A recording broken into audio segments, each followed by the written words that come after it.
There must have been something in the air on the day this particular match was played, because holy shit, everybody was playing terribly. I was, my team was, the enemy team was.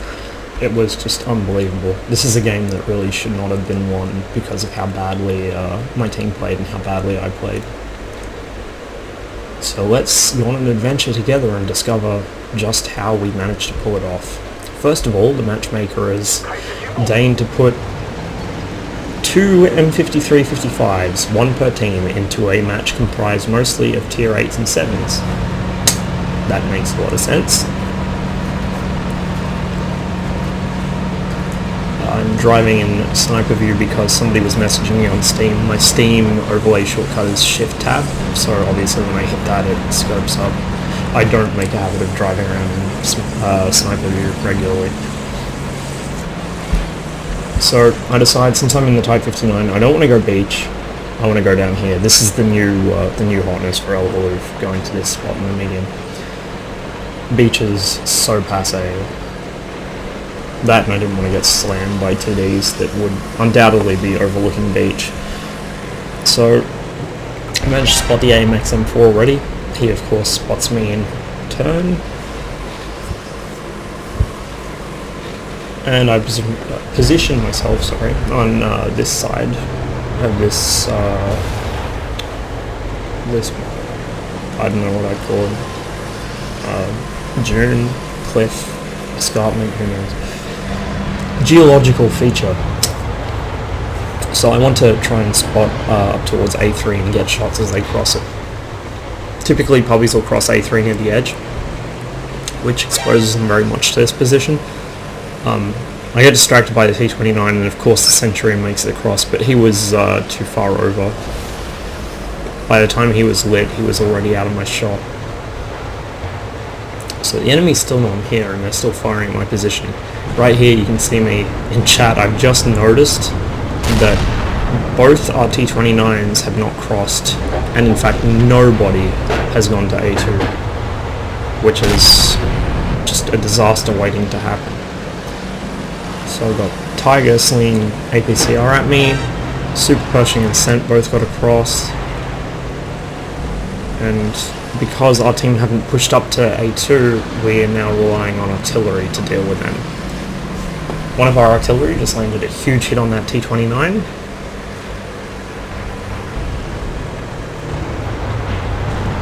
I pop a shot into him, followed by another arty.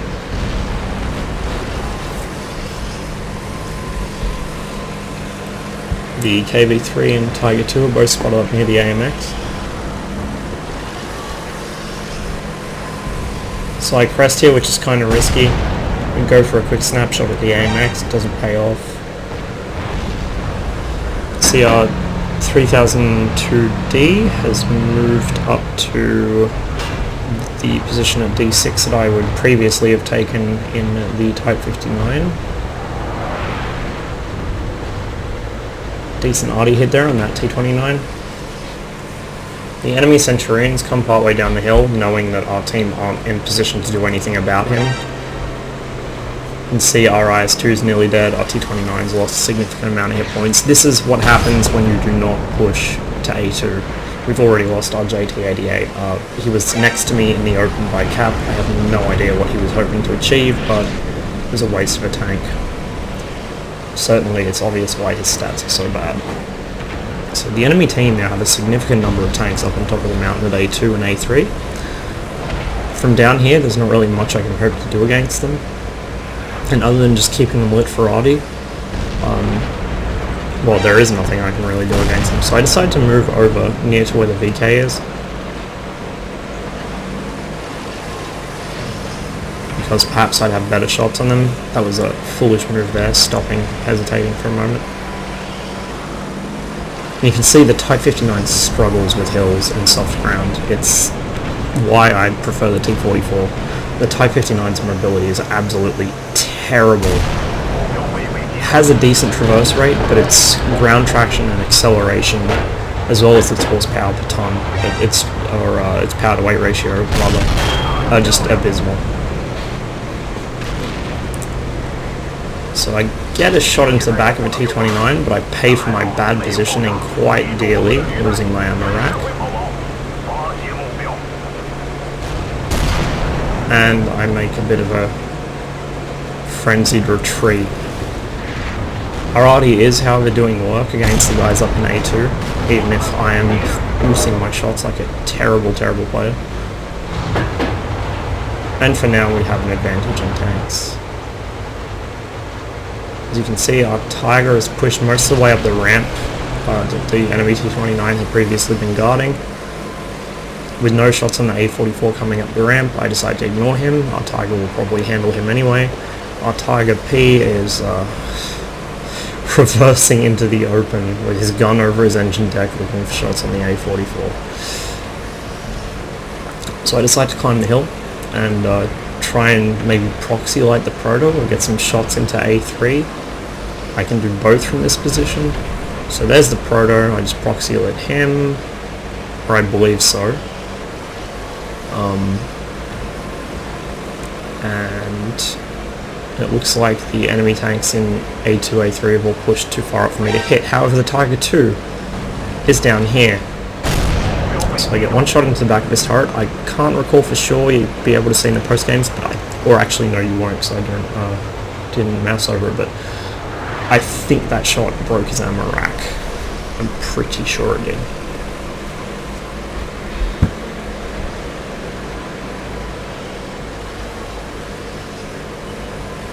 So he's actually looking at me now, but I had a gold round up to deal with the Proto in case it came around. And the front of the Tiger 2's turret isn't all that strong against Type 59 gold ammo. It's 180mm at about, I think it's a 20 or 25 degree angle. I think it's 20, or it might even be 15. It's not a very steep angle. So the Type 59's AP round is 181 pen, so I'd have trouble getting through unless it rolled high on the pen RNG. If you don't know, there's a plus minus 25% RNG roll on gun penetration. Same as damage. I think damage is 10%, I can't recall for sure. No, damage I think is, I don't know, I'm bad at math.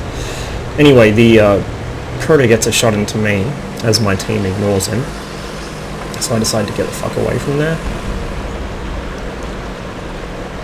And I decided I was going to try and play with this IS up here while I still had two Tigers in support, even though they're both low health.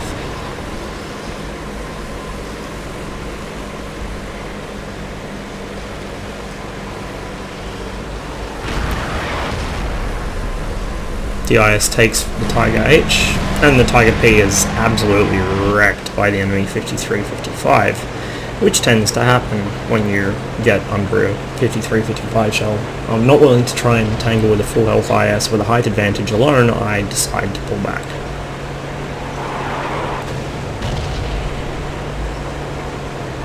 The Proto's coming downhill, which is very worrying to me. So I have a gold round up. And I very, very cautiously pull ahead because I don't want to get hit by audio and I don't want that IS to pull down behind me. But I can see the Proto's looking the other way, which means he can't hit me. So I roll up. Any player would panic seeing his turret turn, but I know he can't traverse it all the way around. So I track him, and he discovers that his T-28 Proto turret doesn't turn more than 270 degrees. So I retrack him, and our 53-55 helps out. And this is why it's important to know your enemy. You know, players that don't realise that thing has a traverse limit might have been too worried to actually engage him there, but I was able to get a bunch of health off him in a hurry and track him for Artie.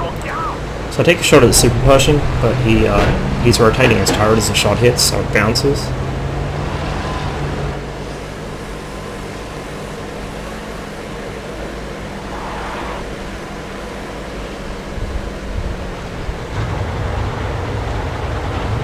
I'm looking for shots here again, but they are not forthcoming in the Super Pershing, so I go with the JP instead. Now, I thought he was turning to engage me here, but apparently not. I have no idea why he did that. So the Super Pershing is threatening RAMX M4, but there's not lots I can do about it with him in defilade to me. I can, however, hit the ISC charges across that. I'm pretty sure broke his armor rack, because I remember I critted a lot of people's racks in this match. So my next shot gets an unlucky bounce, bad angle, and I try and get a shot into that Super Pershing. However, the T-29 takes him instead. I know that I can deal with the IS at my leisure. I don't want to risk charging in there to fight him, so I just leave him to his devices in the cap circle. Arati can obviously splash him to reset, so I feel secure that they can just keep him from capping out while I try and find and kill the enemy Artie, particularly that 53-55 who was probably having the best game of his entire life.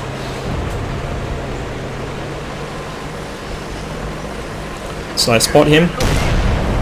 My first snapshot hits. He isn't paying attention. Now he is.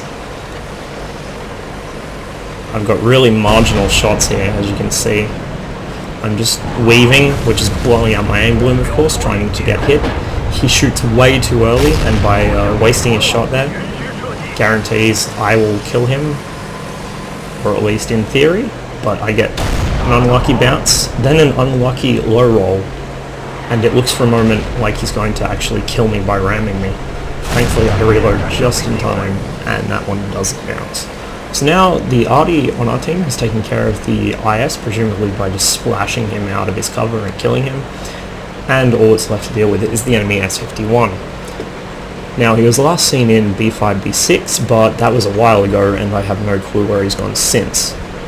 I suspect he's gone up the mountain, or is in the same area. It's an S51, so I didn't expect it to get very far.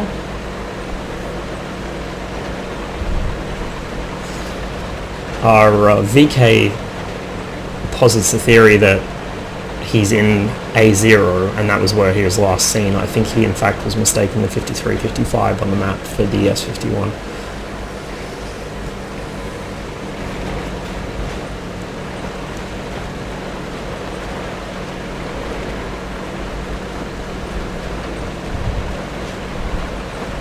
So I go looking up here.